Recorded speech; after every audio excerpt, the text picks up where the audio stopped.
Okay, I'd like everybody to take their seats. Richard, you can fill up on the... You're good to go? You're good, okay. Hi, my name's Jack Lobeck. I'm president of the Centerville Washington Foundation, and I'm here to welcome everybody to our annual meeting for 2017. It's been a great year with the foundation. We gave away $15,000 last year in grants. We ended the year with about $8,000 more in the discretionary fund than we had the prior year end. We've gotten off to a great start with fundraising this year. We are probably have brought in 3 times as much year to date as we did last year. We passed $22,000, and we received our first $10,000 gift at the beginning of this month. So things are moving forward.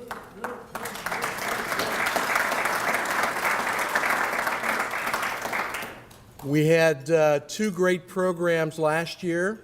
Our annual meeting last year, we took the opportunity to honor the Yeck family for everything that they have done for our community and beyond. We had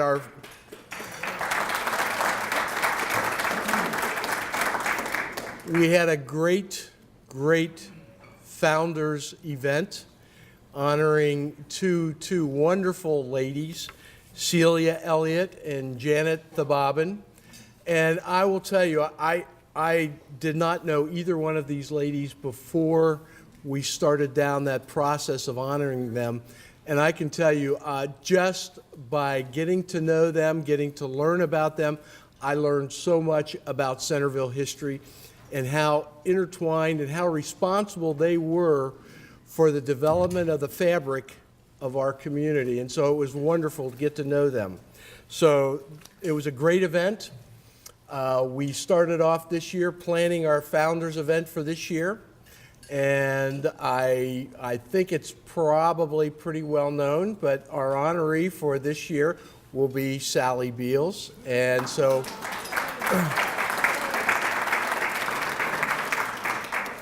we're certainly very excited to honor her for everything she's done in our town. It's so more about that later. That'll be in September. Do you have a date, Carol? We do have a date. It's probably the 3rd or 4th week of September. September 27th. Okay, but don't worry, you will hear about that. And so now, the one other action that we have taken that I think is significant. As you know, we are a component fund of the Dayton Foundation, and in the mission, in the newsletter, you know, the page, it talks about the mission on that in that section down there, and our goal is to move the needle on philanthropy. And I feel that in the last year and a half, we have become better partners and working more to leverage the value of the Dayton Foundation with the Centerville Washington Foundation. We fall under their auspices. They take care of a lot of our administrative work, the investment of our funds, the filing of our 990s. Yeah, 990s is the right term. So it really is becoming a much stronger working relationship. And but with that, we have also taken another step. We have decided to create within the Centerville Washington Foundation an endowment. And the idea is that we want to carve out some of that money that we have to make it a permanent fund. And so at the beginning of this year, well, actually it was voted on in I think we approved it at the March meeting, signed the documents, and so we are beginning with a small amount of $25,000, and we are going to develop a game plan to grow that endowment fund separate from the discretionary fund. The board this year has given the initial approval to increase our grants from $15,000 to $20,000. And so we've had our first round of grants, and Judy Buddy will talk about those in just a minute. Again, the donor committee, and I would say that I can tell you we don't have any employees. It's a volunteer-driven organization, but it is a tremendous group of volunteers. So what I would like to do right now is for the board members, the current board members, not the new ones, though you can't stand up, Doug, you can't stand up and take credit for what everybody did last year, so hold on.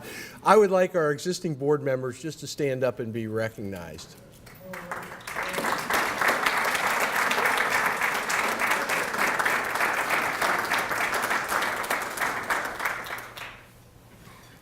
One of the areas that I feel that we've made a lot of progress on in the last year is with the development of the committee structure. And one of the committees that is really getting off the ground and doing a better job, and that's donor development. And as you would imagine, donor development is so very, very important to the existence and the continued existence of a foundation. So that committee has really gotten off to a great start. Our grants committee is entrenched. Our events committee, you know, just putting together these events are no small task, and that is working well. Our marketing is working well. So we feel like we've gotten the organization structure of this volunteer group moving forward. One of the things that we decided we were going to have to do is to do a better job with all the administrative stuff, because our good buddy here, Mr. Bob Daly, who has done so much for our organization, has told me for the 17th time that he is retiring. And he wonders why I don't believe him, but I get the idea that he's got some other things to spend his time. But Bob, would you please stand up and be recognized? This guy,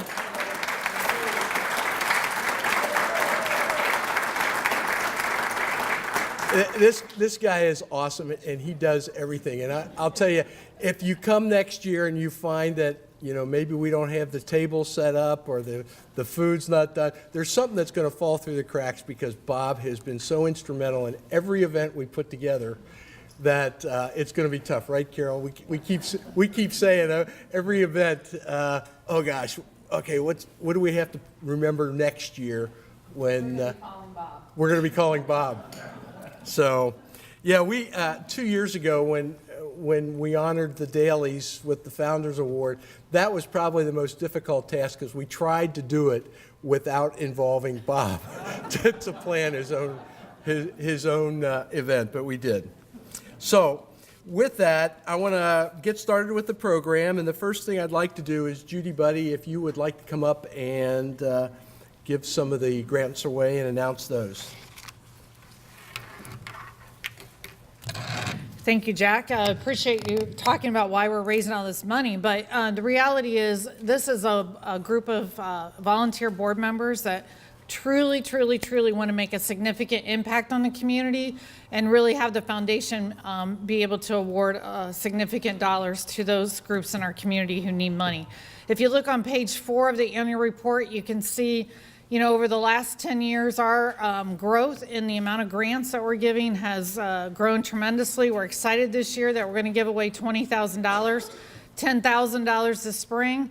Maybe we'll be able to talk Jack and the board into even more in the fall, but I can tell you this is a group of board members that want to be able to give away $40,000 more a year, and are working hard to have a plan that we can accomplish that. So With that, we have 2 grant cycles every year, one in March and the other in September. And so this year we have 4 grants we're going to give out. We are also sponsoring the Stubbs concert series, a $1,000 donation to that, so we can be a sponsor and try to raise awareness in the community that the foundation exists.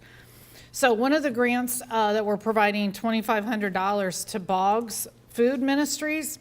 They could not be here tonight. They have a pantry that they operate on Thursday evenings, and since there's really just 2 of them that do that work, they were not able to attend, so we will be mailing them their check. They provide food pantries in a variety of communities in this area, one of which is Centerville, and they really wanted to be able to offer healthier foods to their participants, and so we're funding that program at $2,500. The other food program we're going to sponsor this year at $2,500, as well as the Food to Go program. And we have individuals from there tonight. We've been able to and partner with them for many years. They work with Centerville schools and area churches, and I know many people in the community support them with food donations to really help our hungry children in Centerville have food on the weekends. These are children that are dependent on the free lunch program that don't get to eat as much on the weekends. Their teachers see a difference in them on Monday, and this program helps them get through that. And so we're very pleased to provide them a grant of $2,500. And here tonight are Julie Lucente and Jessica Reynolds to accept this check.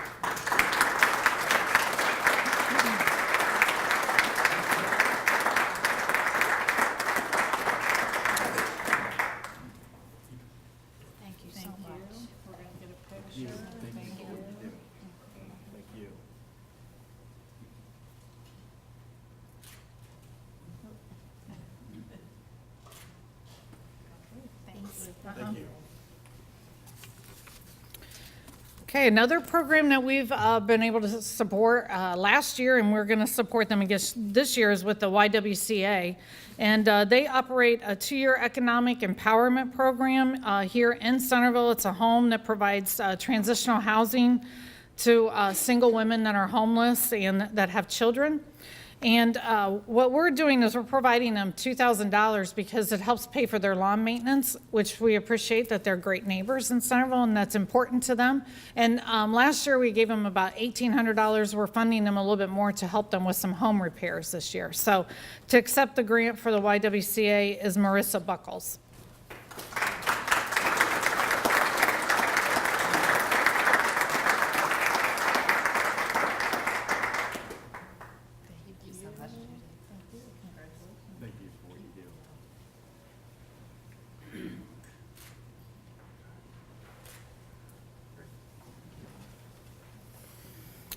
And the last grant I have this evening is for Dayton Children's Hospital. So many of you probably know that they are working to build a new patient tower that will open this summer.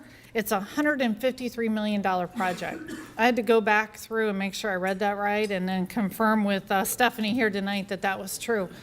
And in addition, they are working to raise $25 million in philanthropic donations to support that project. And, they serve a lot of children in our community, support a lot of parents with children that need their services. I understand that much of the hospital is currently 50 years old, and 70% of that facility is really almost about 40 years of age. And with technology and equipment and everything that's needed to provide health care today, that new patient tower was very much needed. So we are providing them a grant for $2,000. Stephanie Lucena is here today.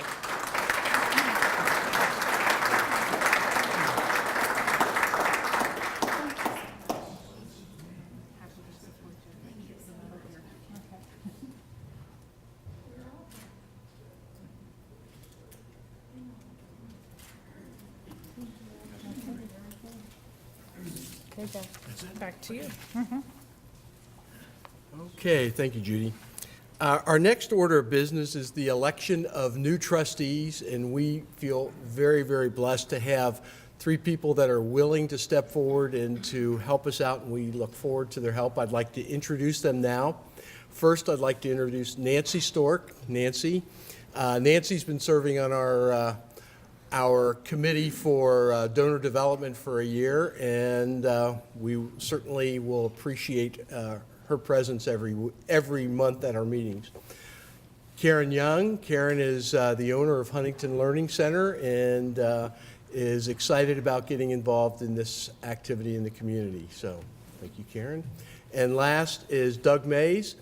Doug went to high school in Centerville, and I first met Doug 30 years ago, Doug, when he was 20 years old, 22 years old, coaching a Say soccer team. So I knew he was something special back then in terms of, here's a guy in college that's giving up his weekends to work with kids at that point. But Doug Mays will be joining us, and looking forward to it, Doug. Okay. Okay, now we do have a little formality. Move to approve by acclamation. Okay. All in favor, say aye. Aye. Opposed, same sign. Passed. See, I told you, Karen, it wasn't going to be my. Okay. Now,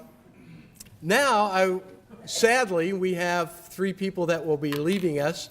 The first is Denny Graff, and Denny is not here tonight, but I'd like to have Glenn Carr come on up. Glenn will be leaving us, and we certainly appreciate his commitment, and also the one great thing about the sampling in the community is you get a lot of different views. and no, it's really good. I mean, because that's the only way you grow as a board, and we appreciate your. Well, thank you. It was a pleasure. Good.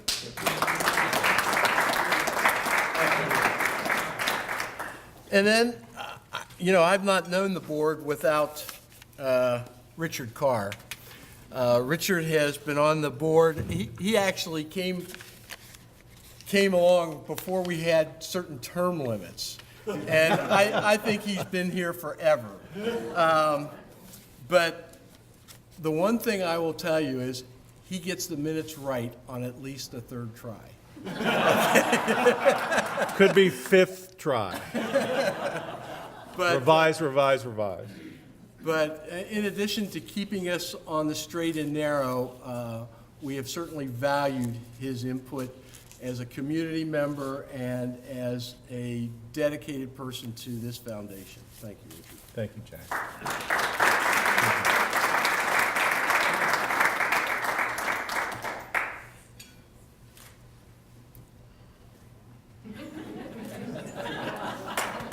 And if I can, just briefly I want to thank everybody on the board. It's been a wonderful 12 years. It was a pretty sleepy board when it started, but there is great leadership in place. Bob Daly, guy with the camera here, has been a tremendous leader over the years. And the immediate past presidents, current president, Jack Lobeck, Bob Yeck, and Judy Buddy are fantastic, and we've got a great board coming in. We should really congratulate ourselves on what's going on. Thank you very much.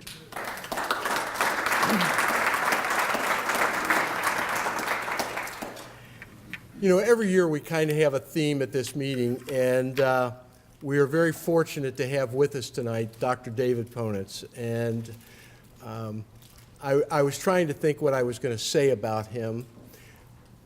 In introducing him. I've known him from Rotary for the last 25 years, and I finally decided how I was going to introduce him. Be careful. This guy is an icon in Dayton and in the educational field, probably throughout the nation. But he and his wife are treasures right here in our community. So with that, I would like to bring Dr. David Ponitz to the podium.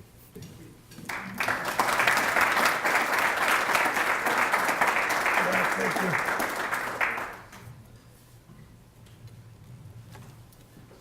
Jack, thank you for your over-graciousness, but the real applause goes to the people that keep this thing going. Yeah, that's great. It wasn't too long ago that I tried to figure out why in the heck I was going to be at the podium tonight. because my daughter called me and said, Dad, I just got a call from Bob Daly, and he asked me to be the speaker this evening, and she has another responsibility tonight with women and innovation, and the suggestion was said quietly, well, maybe we can get Dave Ponitz as a substitute. So I'm often introduced as Kathy's daughter, and here's the substitute. And I thought, as creative thinkers on a new foundation, I would try to do two things tonight. One, I thought I would try to tell you, as I've watched foundations of different kinds all over the country. They're large and they're small, and they're public and they're private, and they're almost secret, and some are transparent. Some are family, some are community, such as this one. Some are implementers, some are really good, some are terrible. So the question is, what are the kinds of things that quality foundations do that others don't do? And I thought we would share some of those things with you. The first one, and the really key, and Mr. Yuck has been involved in that for a long time, is that you have to have a mission statement that really tells who you are, what you're going to do, what you're not going to do, how you're going to get your funds. All those kinds of things are very key. And as I looked at your materials, you're doing those kinds of things. But I think the real key is I've watched new foundations, as this still is. I've watched new foundations, and the first thing you do is not raise money. The first thing you do is to gather your friends. And I want to give you an example of a college in Illinois that did a very unique job of raising friends over the years for their foundation. A small rural college that was taking 18 school districts and making them into one college district, and only one city of 30,000, and all the rest were farmers and small business people. And they got together and decided that they would understand the understanding of Illinois, the old Illinois, not the new one, which has all kinds of problems. And the understanding was that the state of Illinois would purchase the buildings and build the buildings, but the people in the community had to buy the land. So this group got together, didn't know what a foundation was, didn't really know what a college was, but they got together and decided they would have acres for education. And each family within those 18 districts bought an acre if they wanted to. It might be a family, it might be an individual, might be a corporation. But then they did something even more unique. They invited all of those families and all those groups to come on the farmland, which didn't have many trees, as you can imagine, and help build and plant all these small trees in a nursery. And I was invited back for the 50th reunion to give the commencement address. So after 50 years, all these trees were just a wonderful arboretum that they had. And who was there? Under the trees where various family names were the second and third generation of those families who were having lunch, a picnic before the commencement, but they kept those friends and helped that college move along really well. And there are all kinds of things. New York Times talked a couple weeks ago, talked about this group, this kind of group, and it said that there's so many team groups, that about 70% of the giving and work is done by team groups. And I would guess there are a lot. How many team groups are there here in the group? Raise your hand if you're in a team group. Your team, your husband and wife team, your partner team, all right? All right, so we have there. That's very much. Now, having said that, Jack and I have known 25 years, lots of times, and he always wanted me to tell a team story because that team effort is key, and I share different from what I wanted to talk about, but I share a situation where Doris and I have worked as a team. Well, Doris and I dated for 7 years before we got married. Doris wanted to change the world in her area and wasn't sure that I fit that area. I wanted to be a big city superintendent. I wasn't sure she fit that responsibility. But all the boys loved her, and there was a guy by the name of Larry Larson Larry Larson wanted to marry Doris, and I told Doris, that's the wrong choice. I'm the better choice. That's the wrong choice. And so we got married and forgot about Larry Larson, but we're also campers. We decided we were going to go canoeing, and for you non-Michiganders, we went to Grayling, Michigan, which is about here in the Michigan map, which we carried with us all the time, the situation. And we were going on a canoe trip on the Osaba River down to Lake Huron, which the float time was about 3 days, with the float time being about 4 miles an hour if the water was high, which it was. Well, lo and behold, as we got there, I said to Doris, why don't you go up and get a couple sandwiches, and I'll go down and get the canoe packed, and so on and so forth. And there was Larry Larson. And so the conversation went something like this. Gee, Larry, this is neat. How long have you owned this place? And he said, I don't own this place. I just work here during the summers. And I thought, oh boy, wow. And so then Doris came down and he said, my wife is up working in the kitchen. And so you'll probably she'll meet Doris, which she did. So Doris came down and I thought, well, we got in the canoe after that initial conversation. And I said to Doris, I said, Doris, if you had married Larry Larson, you had been up there flipping hamburgers. And she said to me, David, with a smile which has melted me for years, David, if I had married Larry Larson, he would have been president of Sinclair Community College.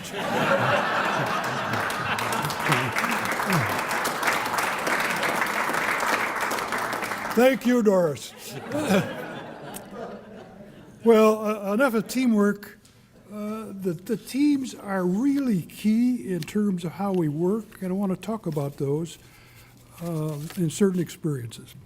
Quality foundations learn from your experience, and you had a tired group as you started, and it got better and better. Now it's enthusiastic, you got more people involved, and it's really important experience. I share a true story. Sinclair has always worked hard on foundations. Had a luncheon for a person who we wanted to give us $10,000 for student kinds of scholarships, I should say. And lo and behold, we had some new waiters on hand, and we had the luncheon, and they served 2 desserts. I thought, oh, God, the problems are here. He wonders if we're operating this way. And the guy that was going to give us the money said, how did you know? I said, well, we just kind of knew, not knowing what he was talking about.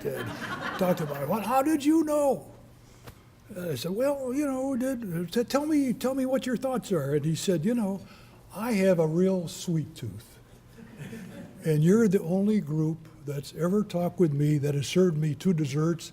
So every year we got $10,000 and had 2 desserts. So the point that I make is you got to work with your people in terms of knowing who needs what. Who needs what to give you whatever money that you need.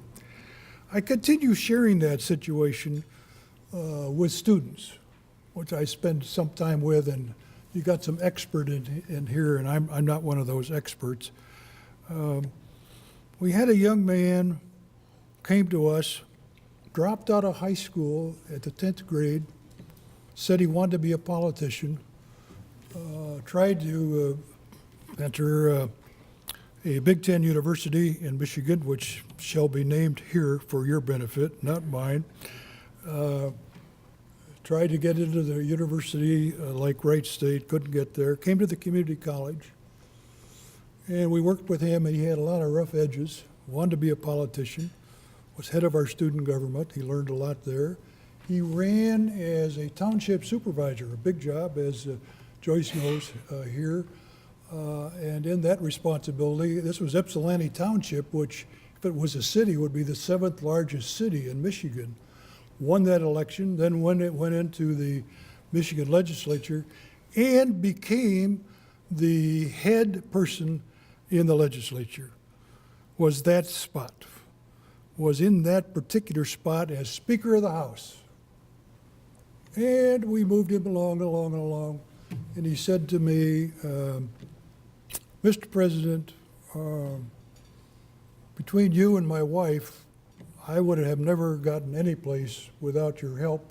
What can I do to help? And now there's a wonderful building in Ann Arbor with a name on it. Guess whose name? Guess whose name? The guy that we helped. We had the same situation at Sinclair not too long ago. We had an individual that came to me and said, I wanted to give my money to another university. I got rebuffed. Nobody paid any attention to me. So I want to give that money to Sinclair. So, knowing me, I tried for a year to find out how much that was. Should we really work with them? So we assumed that it would be a fairly good size. Had no idea. I tried for a year. I tried 2 years. Finally, it came through. He gave Sinclair Community College $1 million because we paid attention to them. Foundations need to pay attention to those people who are giving money in terms of their unique responses to all their community. And this is a very different community than it was 30 years ago when we came here. And when Norris and I came here, all the realtors said, we want to help you find a dream house. And we said, no, we want to find a dream community. We had all kinds of communities said, oh no, your college president ought to come here. And we found this community because this community began to be, as we were seeing it, kind of interested in ideas, were flexible, had flexibility, and notice your grants, they're all over the place, which is good because you understand that flexibility needs to be funded in this community as well as others. Quality groups keep track of their progress. And you've given all kinds of support here to Bob Daly, who's a social isolate here. Bob, did you not put on your deodorant this morning? I read all those annual reports.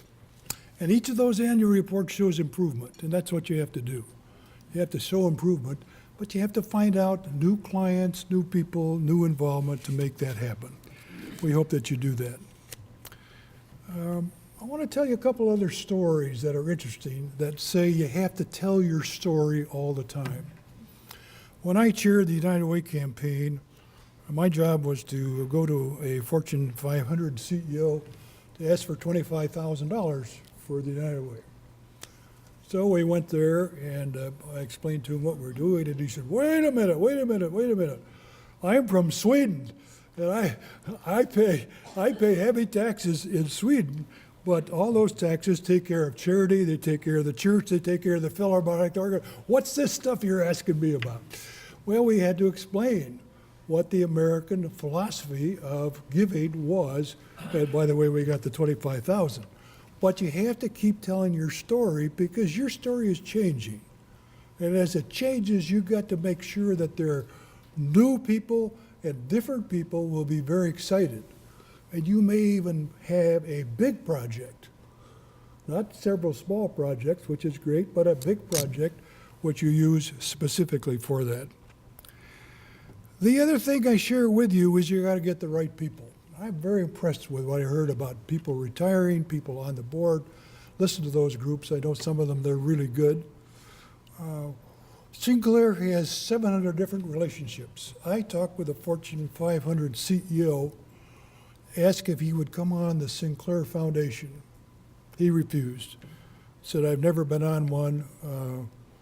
You tell me one good reason why I should come on your foundation. I said, I'll give you that reason. Wasn't too long ago that you were a graduate of a community college in California, and without that degree to becoming a physicist, you probably wouldn't be CEO of this corporation. He said, oh my God, you checked? I said, yeah. You have to check to get the right people in the right spot, and you do that all the time. If you get the wrong people in the wrong spot, you make a lot of work for yourselves. So we work on those situations in various kinds and all those sorts of situations. I share that with you, and I share the dream issue which you can do for this community as you were. Now quickly, I'm going to do a David Letterman of why this is a great foundation. This, I believe, I'm going to do it very quickly and then end. I think there are a variety of things you do well. You have a carefully defined mission statement. That's really key. That's really important. And you need to figure out how you then implement that. Second, you've grown and become more skilled each year. I've read your reports. I've talked with people about it. I've looked at the different sorts of things that you've done. That's good. You've assisted diverse groups. You know, candidly, when I came here, I now testify, this community was not very supportive of Sinclair. It was really the minority community that got the votes through. But as people began to talk and began to listen and began to see now from this area, the largest people coming from Sinclair, students in Sinclair, come right from this area because of the quality, because of those kinds of opportunities. But you saw that. You were flexible and you saw those kinds of things. You got the right individuals at the right spots. You've listened to one another, and I've seen hybrid solutions. My guess is that some of the grants you've made this year, you wouldn't have made the first year because you weren't that flexible in seeing all the elements of this community. You have lots of individuals making a variety of contributions. You know, take a look around you. Here they are. You recognize the accomplishments of board members and their volunteers, and you work without a staff, which is really intriguing. That's hard work to do. Although I think I heard the comment that Bob Daly is your unpaid staff. So all those kinds of things are key. So I end to recognize your great work. Jack, come up here, please. Doris and I want to do our small part for you to continue your efforts. Here's our check for $1,000 to keep going. Congratulations to everybody. Thank you very much.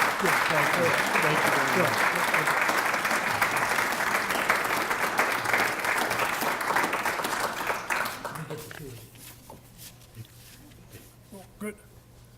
Put my arm around him. Well, how about that? Can you come back next year and speak? Great. Well, as we wrap up tonight, first of all, there's a little slip on everybody's table.